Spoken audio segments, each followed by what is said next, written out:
자, 우리 네 번째 날입니다. 우리 특별 새벽 기도의 네 번째 날입니다. 오늘은 고뇌의 말씀, 어찌하여 나를 버리셨나이까?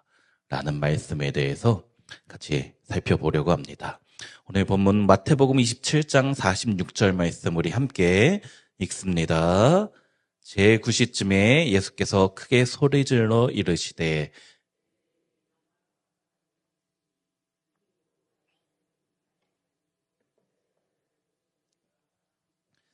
아멘. 우리 예수님께서 십자가에서 가장 힘든 시간, 9시에 십자가에 달리기 시작했는데, 우리 한국 시간으로, 우리 시간으로 9시, 오전 9시에 달리셨는데, 12시쯤에 이 말씀을 하셨습니다. 그리고 3시에 돌아가셨지요. 가장 절정의 순간에 우리 예수님, 하나님께 어찌하여 나를 버리셨나이까? 고뇌의 말씀을 하시는 것이에요. 너무나 힘드셨던 순간이지요. 자, 우리 예수님 어떤 분이셨는가? 잘 아는 것처럼 하나님과 참 친밀하셨던 분이시잖아요. 하나님을 아빠, 아버지라고 부르셨지요. 특별히 요한복음 8장 29절에 같이 읽습니다. 나를 보내신 이가 나와 함께 하시도다. 나는 항상 그가 기뻐하시는 일을 행함으로 나를 혼자 두지 아니하셨느니라. 우리 예수님은 항상 하나님과 함께 계셨습니다.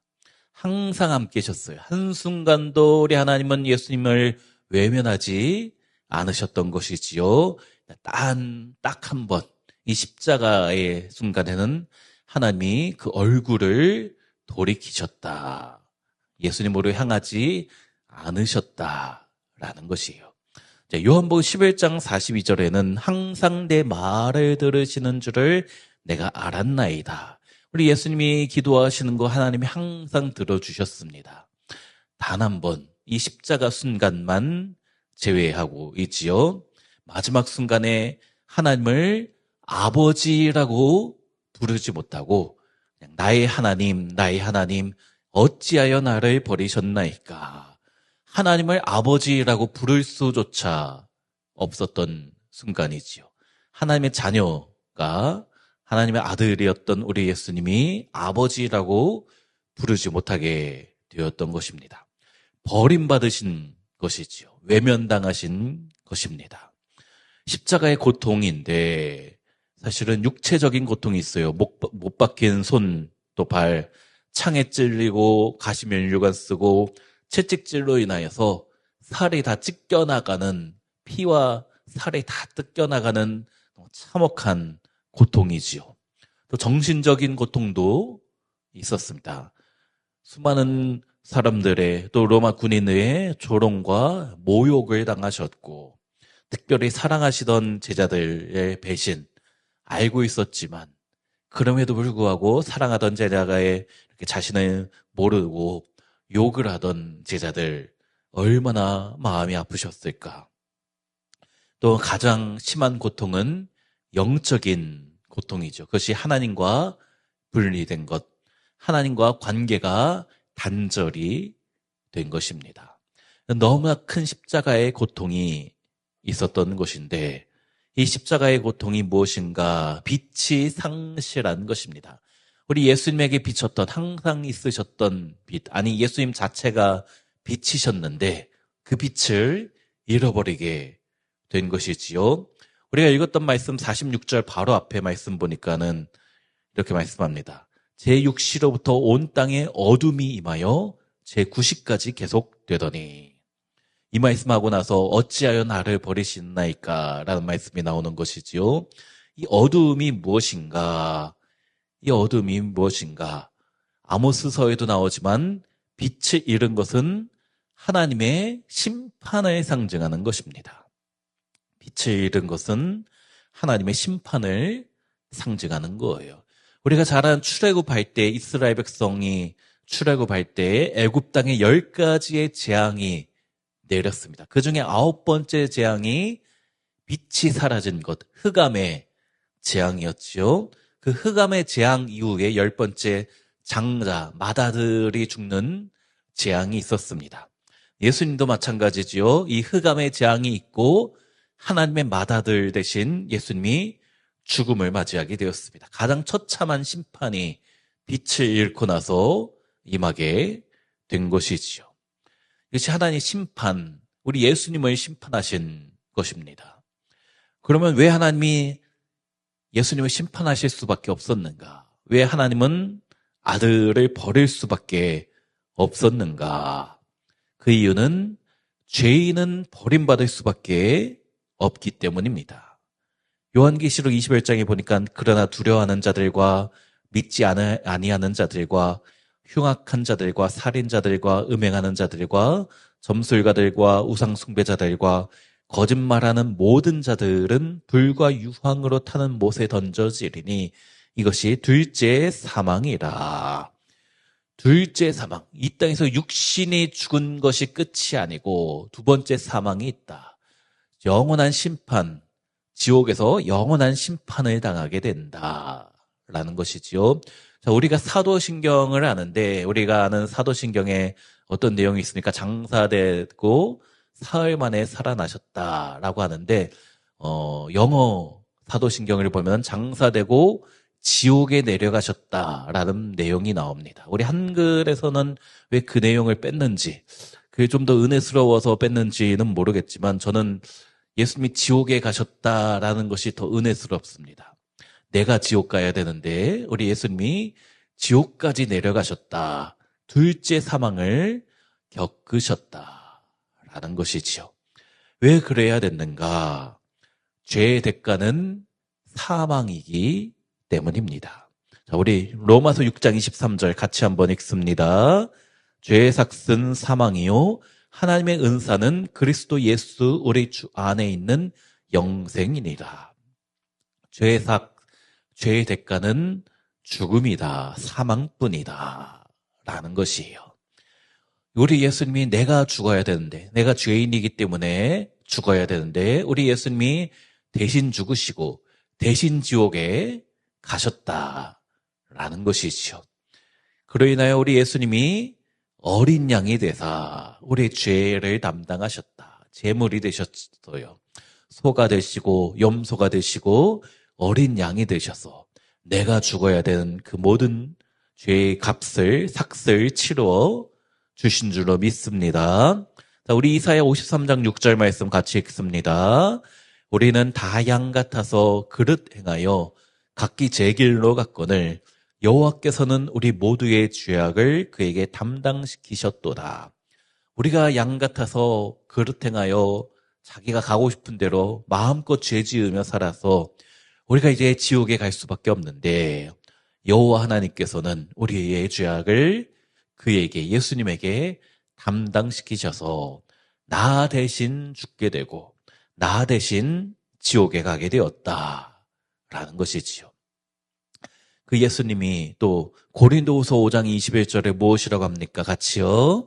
하나님이 죄를 알지도 못하신 이를 우리를 대신하여 죄로 삼으신 것은 우리로 하여금 그 안에서 하나님의 의가 되게 하려 하심이라. 자, 하나님이 예수님을 죄로 삼았다라고 말씀합니다. 죄인이 되었다라는 것이 아니고 죄덩어리가 되었다라는 것이에요. 영어 성경에도 보니까 to be sinner가 아니고 죄인이 아니고 죄가 되었다. 예수님이 죄덩어리가 되셨다. 그것은 그 이유는 우리로 하여금 그 안에서 예수님 안에서 하나님의 의가 되었다. 우리가 의인이 된 것이지만 정확히 따지면 하나님의 의덩어리가 되었다. 예수님의 은총이지요. 우리 구약 시절에 제사 드릴 때에 제사하는 사람이 짐승한테 안수하고 제사 드리잖아요. 그 안수하고 제물을 죽이잖아요. 그럴 때 어떤 의미입니까? 흠없는 양, 흠없는 소를 가지고 내가 안수할 때에 내 안에 있는 모든 죄가 이 짐승에게, 흠없는 짐승에게 전가가 되는 것이고 이 짐승의 흠 없음이 나에게 전가, 들어오는 것입니다. 나의 죄와 이 짐승의 의가 서로 교환이 되는 것이에요. 우리 십자가에서 예수님이 죽으심으로 예수님의 의가 나에게 들어오고 나의 죄가 예수님에게 들어갔다. 그 죄, 나의 죄가 들어가서 예수님이 죽을 수밖에 없고 지옥에 갈 수밖에 없었다. 하지만 우리 예수님은 지옥 권세를 이기시고 지옥 문을 부수고 다시 부활하신 줄로 믿습니다. 그것을 믿는다면 우리는 이제 어떻게 살아야 되는가? 우리는 어떻게 살아야 되는 걸까? 십자가가 무엇인가 예언이 성취된 것이잖아요. 시편 22편에 내 하나님이여 내 하나님이여 어찌 나를 버리셨나이까. 이게 엘리 엘리 라마 사막단이지요. 어찌 나를 멀리하여 돕지 아니하시오며 내 신음소리를 듣지 아니하시나이까. 다윗의 고백인데 사실 다윗이 시편 22편 내용을 전체적으로 보면은 십자가에 달린 것처럼 몸에서 물과 피가 다 쏟아져 나오는 그런 것을 묘사하는데 사실 다윗은 그렇게 십자가를 진 적이 없습니다. 예언이 된 것이죠. 언젠가 다윗의 후손이 누군가가 이렇게 십자가에서 처참하게 죽을 것을 예언한 것이지요. 17절과 18절에도 내가 내 모든 뼈를 셀 수 있나이다. 그들이 나를 주목하여 보고 내 겉옷을 나누며 속옷을 제비 뽑나이다. 예수님이 이렇게 죽으실 것을 다윗이 예언하였는데 이 시편 22편의 결론이 무엇인가? 시편 22편의 결론 17절과 18절입니다. 같이 한번 읽습니다. 27절과 28절입니다. 죄송합니다. 제가 잘못 썼네요. 22편 27절과 28절 같이 한번 읽습니다. 땅의 모든 끝이 여호와를 기억하고 돌아오며 모든 나라의 모든 족속이 주의 앞에 경배하리니 나라는 여호와의 것이요 여호와는 모든 나라의 주제심이로다. 자, 시편 22편 전체가 십자가에 대한 예언의 말씀인데 예표의 말씀인데 이 시편 22편의 결론이 무엇인가? 땅의 모든 끝이 이 십자가로 인하여 여호와를 기억하고 돌아오게 될 것이고 모든 족속이 하나님 앞에 예배하게 될 것인데 이 세상 모든 나라에 여호와의 통치가 이루어지게 될 것이다. 이 십자가의 결과가 무엇인가? 죽음을 통한 승리이다. 부활을 통해서 우리 예수님이 하나님이 참된 왕으로서 나타나게 될 것이다.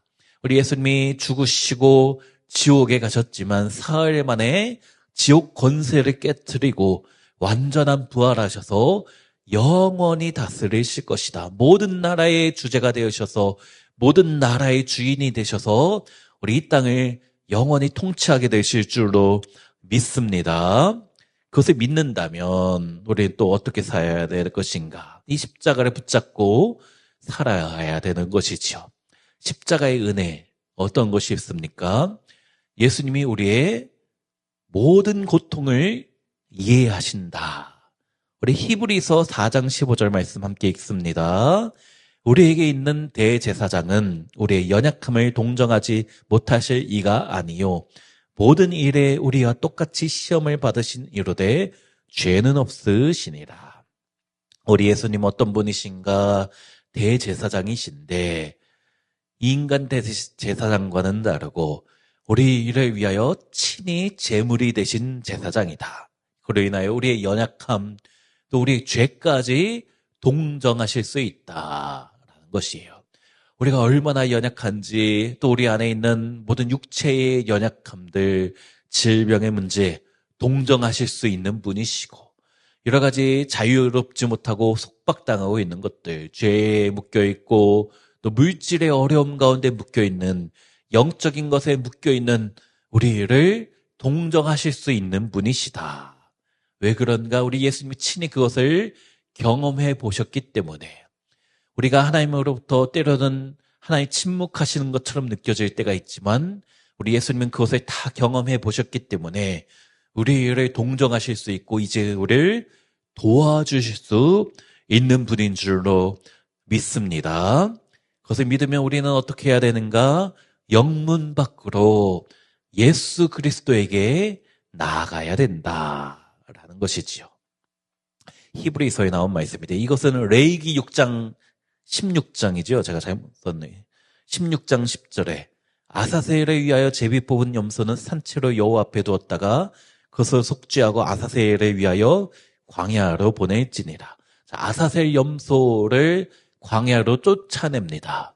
광야로 쫓겨나면 이 염소는 결국 죽게 될 수밖에 없는 것이지요. 히브리서에서 이 아사셀 염소가 바로 예수님을 상징한다 말씀합니다. 우리 히브리서 12장 13절 같이 읽습니다. 그런즉 우리도 그의 치욕을 짊어지고 영문 밖으로 그에게 나아가자. 히브리서 12장에서 예수님이 이 아사셀 염소 나의 죄를 짊어지고 광야로 죽음의 길로 쫓겨났던 그 예수님인데 우리가 그 예수님을 믿는다면 어떻게 해야 되는가? 영문 밖으로 예수님 죽으신 그곳으로 나아가자. 십자가 앞에 나아가자.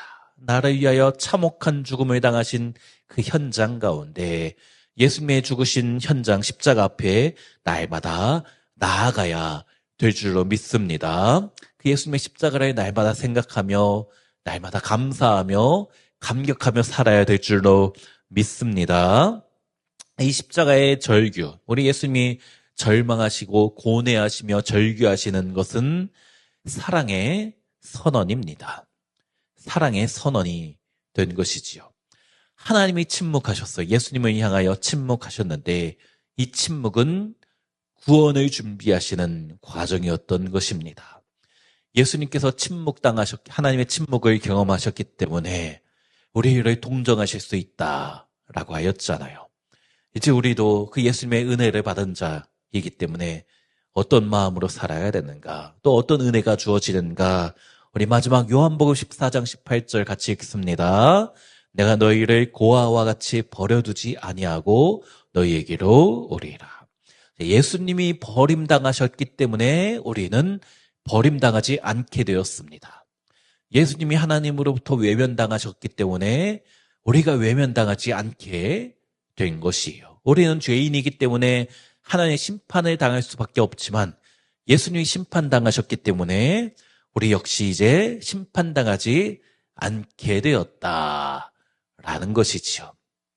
오늘 우리 네 번째 말씀, 십자가의 가상칠언 네 번째 말씀, 어찌하여 나를 버리셨나이까?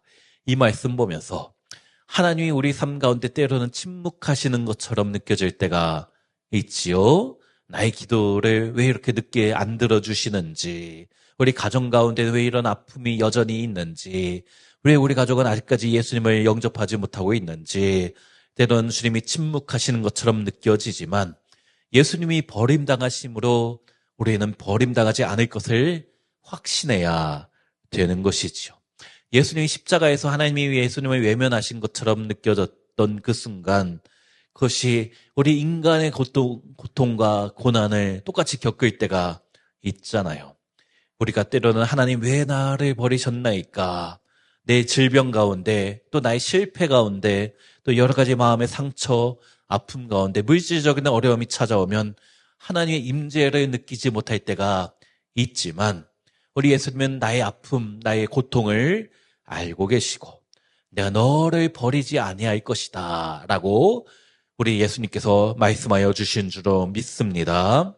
어찌하여 나를 버리셨나이까? 라는 이 예수님의 외침은 끝이 아닙니다. 부활로 이어지는 구원의 시작이 되는 것이지요. 우리 삶도 마찬가지입니다.